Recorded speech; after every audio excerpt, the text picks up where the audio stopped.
আলহামদুলিল্লাহ ওয়া কাফা ওয়া সালামুন আলা ইবাদিহিল্লাযিনা ইসতাফা আম্মা বা'দ। মোহতরম দোস্ত আর বুজুর্গ, আমরা গতকাল দ্বিতীয় সবক আছিল, তার আগের দিন প্রথম সবক আছিল। প্রথম সবকে আমরা শব্দগুলো, আরবি যত শব্দ আছে সে শব্দগুলো আমরা মোকাম্মল শব্দ, পুরো শব্দগুলো আমরা পেয়ে গেছি। আর গতকাল পার্ট নম্বর 2-এ আধুরা রূপে যে শব্দগুলো আসবে, আরবি শব্দগুলা, কোরআন শরীফ পড়তে সময় আপনি পুরা শব্দগুলো পাবেন না, আধুরা আধা আধা শব্দ পাবেন। নুন পাবেন আধা, সিন পাবেন আধা, পুরা শব্দটা লিখে দাও, শব্দর সঙ্গে যখন মিলাবে তখন শব্দগুলো আপনার আধা আধা আসবে। সেগুলো আমরা কালকে পেয়েছি।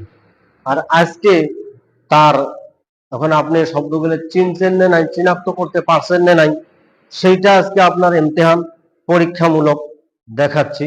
বোর্ডে দেখেন, কিছু শব্দ বোর্ডে লিখে দিছি, তারপরে আমরা কিতাবে দেখা দেব আপনার। দেখেন, আমার দিকে দেখেন, লাঠির দিকে দেখেন।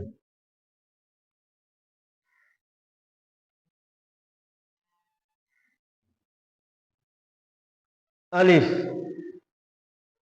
ইয়া, দেখেন অধুরা শব্দ আসছে এখানে। আলিফ, কাফ, নুন, দেখেন অধুরা। সিন, সিনও অধুরা আসছে। তা, তাও দেখেন অধুরা। আইন, ইয়া, সব অধুরা পাবেন। নুন, এটা কোরআনের শব্দ।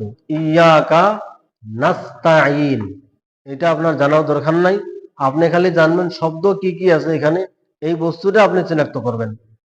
ওয়াও, মিম, আলিফ, ইয়া, দাল, র, ইয়া, কাফ, সব আধুরা পাবেন। লাম, আইন, লাম, হা, ইয়া, জা,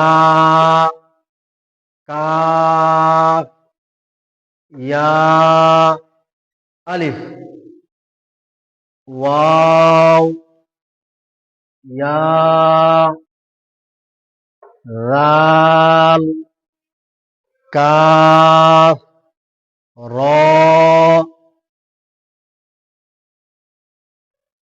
ফা, তা,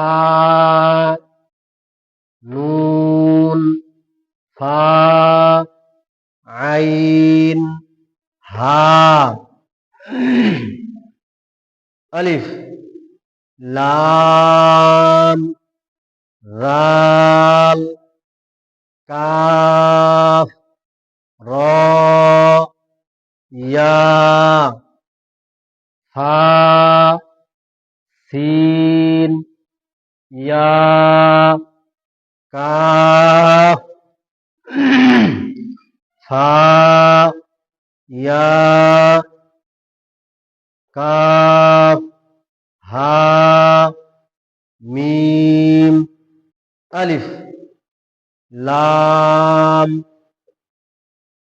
আবারও লাম আসছে। লাম, হা, কফ, বা, লাম, তা, হা, মিম, মিম, সিন, তা, কফ, ইয়া, মিম।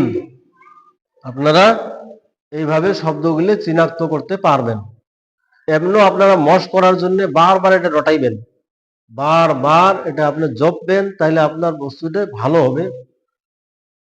তারপরে আরো আপনার যে কোনো কিতাব, আরবি কিতাব আপনি দেখবেন, এটা কি শব্দ, এটা কি শব্দ, এটা কি শব্দ, বারবার রটাইবেন, তাহলে আপনার সব বস্তু সহজ হয়ে যাবে।